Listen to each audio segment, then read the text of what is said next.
వేల కోట్ల రూపాయలు ఎటువంటి వివక్ష లేకుండా, ఎటువంటి లంచాలు లేకుండా, ఏ నెలలో ఏమిస్తామో అని ముందే చెప్పి క్యాలెండర్ ప్రకటించి ఆ నెలలో అది తప్పకుండా ప్రతి సంవత్సరం తూచా తప్పకుండా ప్రతి సంవత్సరం అది జరిగేట్టుగా చేస్తూ ఏకంగా 2,70,000 కోట్ల రూపాయల వివిధ పథకాల ద్వారా మాట తప్పకుండా జరగడం కూడా గతంలో ఎప్పుడూ కూడా చూడలేదు, జరగలేదు. ఇవన్నీ కూడా నేను ఏదైతే చెప్తా ఉన్నానో ఇవన్నీ ఎప్పుడూ చూడని మార్పులు, గతంలో ఎప్పుడు జరగని సంస్కరణలు. విద్యారంగంలో అయితేనేమి, వైద్య రంగంలో అయితేనేమి, వ్యవసాయ రంగంలో అయితేనేమి, సామాజిక న్యాయం అంశంలో అయితేనేమి, మహిళా సాధికారత అంశంలో అయితేనేమి, గవర్నెన్స్ విషయంలో అయితేనేమి ఎప్పుడు జరగని చూడని సంస్కరణలను కూడా తీసుకొచ్చు. ఇవన్నీ నేను ఏదైతే చెప్తా ఉన్నానో ఇవన్నీ మనం చేసి చూపించి ప్రజల మన్ననలు పొందిన తర్వాతే ఎన్నికలకు వెళ్ళాం. ఎన్నికల్లో ఏమైందో తెలీదు. 5 సంవత్సరాలు కళ్ళు మూసుకుంటే చాలా అయిపోయింది. 5 సంవత్సరాలు. మళ్ళీ 2024 నుంచి 2029 కూడా అదే మాదిరిగానే కళ్ళు మూసుకుంటే 2029 కూడా కళ్ళు మూసుకుంటే వచ్చేస్తుంది. ఇవి మనం గుర్తుపెట్టుకోవాల్సిన అంశం ఏమిటి అని అంటే సినిమాలో ఓన్లీ ఫస్ట్ హాఫ్ మాత్రమే అయ్యింది. గతంలో కూడా ఇదే మాదిరిగా పరిస్థితులు ఉన్నప్పుడు కూడా మనం ఏ మాదిరిగా పైకి లేచాము అన్నది కూడా మీ అందరికీ తెలిసిన విషయాలే. నేను ఒక్కటే మీ అందరికీ చెప్తా ఉన్నా, ప్రజల్లో ఈరోజు మనం చేసిన మంచి ఉంది. ఇంటింటికి మనం చేసిన మంచి ఇంకా బ్రతికే ఉంది. ప్రజల్లో ఈరోజు మనం చేసిన పాలన మీద విశ్వసనీయత అనే పదానికి అర్థం ఈ రోజుకి కూడా ప్రజల్లో ఉంది. గడప గడపకు మనం చేసిన మంచి ఇంకా ప్రజల్లో బతికే ఉంది. మరి ఇవన్నీ ఉన్నప్పుడు మళ్ళీ మనం లేయడం కూడా తథ్యం. కాకపోతే కొంచెం టైం పడుతుంది. ఆ టైం ఇవ్వాలి. ఆ టైం ఇచ్చినప్పుడు, అది జరిగినప్పుడు, పాపాలు పండినప్పుడు ఖచ్చితంగా మళ్ళీ మనం పైకి లేస్తాం. ఈ విషయం ప్రతి ఒక్కరం కూడా గుర్తుపెట్టుకోవాలి. ఎందుకు ఈ మాట కూడా చెప్తా ఉన్నానంటే రాజకీయాలలో అన్నిటికన్నా ముఖ్యమైన అంశం క్యారెక్టర్, విలువలు, విశ్వసనీయత. ఈ పదాలకు అర్థం తెలిసి ఉండడం రాజకీయాలలో చాలా అవసరం. రాజకీయం అంటే ఎల్లవేళలా అధికారమే కాదు. అధికారంలో లేనప్పుడు కష్టాలు ఖచ్చితంగా వస్తాయి. కానీ ఖచ్చితంగా కష్టాలు వచ్చినప్పుడు మనం ఖచ్చితంగా ఏ రకంగా రియాక్ట్ అవుతాం అన్నది మన చేతుల్లో ఉంది.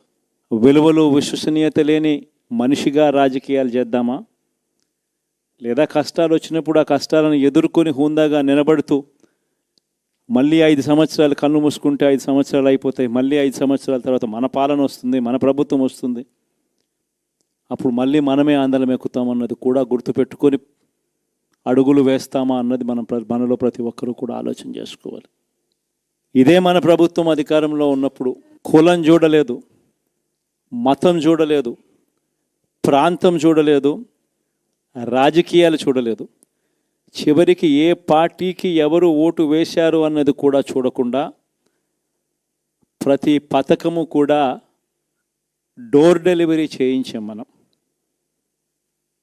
అర్హత మాత్రమే ప్రామాణికంగా తీసుకొని ప్రతి పథకము, ప్రతి మంచి కూడా ప్రతి ఇంటికి డోర్ డెలివరీ చేయించాం. అలా ప్రతి మంచి, ప్రతి పథకము డోర్ డెలివరీ చేసిన ప్రభుత్వం మనదైతే, పాలన మందైతే, ఈరోజు కేవలం వాళ్ళ పార్టీకి ఓటు వేయలేదు అని మాత్రమే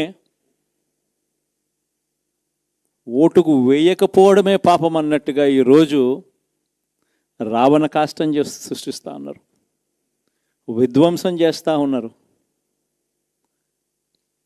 ఆస్తులు నష్టం చేస్తున్నారు, కొడతా ఉన్నారు, అవమానిస్తూ ఉన్నారు.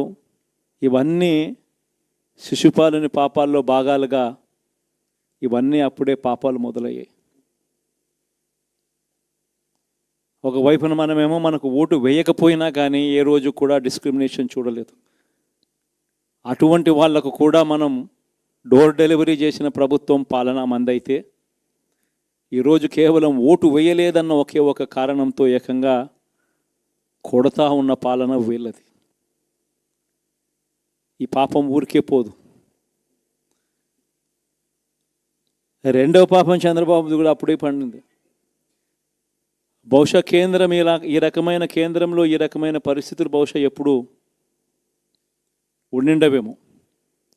ఈ రకంగా కేంద్రంలో 240 ఎంపీలు మాత్రమే వచ్చిన పరిస్థితులు, రాష్ట్రంలో ఏకంగా వీళ్ళకు కూడా ఈ మాదిరిగా మంచి నెంబర్లు వచ్చిన పరిస్థితులు, ఎన్డీఏలో మళ్ళీ చక్రం తిప్పుతా ఉన్న పరిస్థితులు. ఇలాంటి పరిస్థితుల్లో కూడా ప్రత్యేక హోదాను అడక్కపోవడం చంద్రబాబు చేసిన మరో పాపానికి కూడా మరో నాంది. ఇలాంటి పరిస్థితుల్లో కూడా ప్రత్యేక హోదా మనం అడిగి తెచ్చుకోలేకపోతే రాష్ట్రంలో ఏ ఒక్క యువకుడు కూడా క్షమించడు చంద్రబాబు నాయుడు. మనం కొంచెం ఈ పాపాలు పండేదాకా మనం గట్టిగా దీన్ని నిలబడగలిగితే, ముందుకు తీసుకొని పోగలిగితే ఈ పోరాటాన్ని ఆటోమేటిక్గా శిశుపాలుని 100 పాపాలు ఫాస్ట్గా ఎరోడ్ అయిపోతాయి. అంటే ప్రతి ఒక్కరూ ఈ విషయాలన్నీ గుర్తుపెట్టుకోమని కొడతాం. ఇవన్నీ బహుశా నేను చెప్పేటివన్నీ కూడా మీ అందరికీ కూడా తెలియనేటివి కాదు. కేవలం నేను మీ అందరికీ గుర్తు మాత్రమే చేస్తా ఉన్నా. కష్టాలు రావడం అన్నది సర్వసహజం. కష్టాలు ఇలా మనం ఎదుర్కొని నిలబడడం అన్నది మన చేతుల్లో ఉన్న అంశం అన్నది మాత్రం ఖచ్చితంగా ప్రతి ఒక్కరూ గుర్తుపెట్టుకోమని మీ అందరితో కూడా కోరుతా ఉన్నాను. శాసనసభలో, చట్టసభలో మీ సభే అన్నిటికన్నా ముఖ్యమైన సభ అవుతుంది. ఓటు వేయలేదు అన్న ఒకే ఒక కారణంతో మనుషుల్ని కొడతా ఉన్న పరిస్థితుల్లో, మనుషుల్ని అవమానిస్తూ ఉన్న పరిస్థితుల్లో, మనుషుల్నే బలవంతంగా ఆస్తి నష్టం చేస్తూ ఉన్న పరిస్థితుల్లో ఇక ప్రతిపక్షం ఉన్నది ఒకటే ఒక పార్టీ, ఆ పార్టీకి అవకాశం ఇవ్వాలా అన్న కనీస నైతిక విలువలు వాళ్ళు పాటిస్తారన్న నమ్మకం నాకైతే లేదు. కాబట్టి మీరు చేయాల్సిన పాత్ర గొప్పది, చాలా ఉంది అన్నది మాత్రం గుర్తుపెట్టుకోండి. రాబోయే రోజుల్లో యాక్టివిటీ లెవెల్స్ అనేది ఆటోమేటిక్లీ పెరుగుతాయి. రాష్ట్ర వ్యాప్తంగా ఉన్న కార్యకర్తలందరినీ ఎవరినైతే వాళ్ళు ఇబ్బందులు పెట్టారో ఖచ్చితంగా వాళ్ళందరికీ మనోధైర్యం ఇస్తూ వాళ్ళ గ్రామాలకు వెళ్ళి వాళ్ళకు తోడుగా ఉండే చేసే కార్యక్రమాలు జరుగుతాయి. రాబోయే రోజుల్లో ఇంకా టైం గడిచే కొద్దీ ప్రజల్లోకి వెళ్ళే కార్యక్రమాలు ఇంకా ముమ్మరం అవుతూ పోతాయి. చివరికి ప్రజల్లోనే ఉంటాం. ప్రజలతో కలిసి పోరాడే కార్యక్రమం వేగంగా టైం గడిచే కొద్దీ మనము వేగంగా అడుగులు ముందుకు వేస్తాం.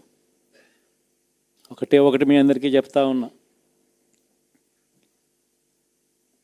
ఏకంగా 14 నెలలు పాదయాత్రలు చేశాం. ఆ వయసు ఈ రోజుటికి నాకుంది. ఆ సత్తువ ఈ రోజుటికి నాకుంది.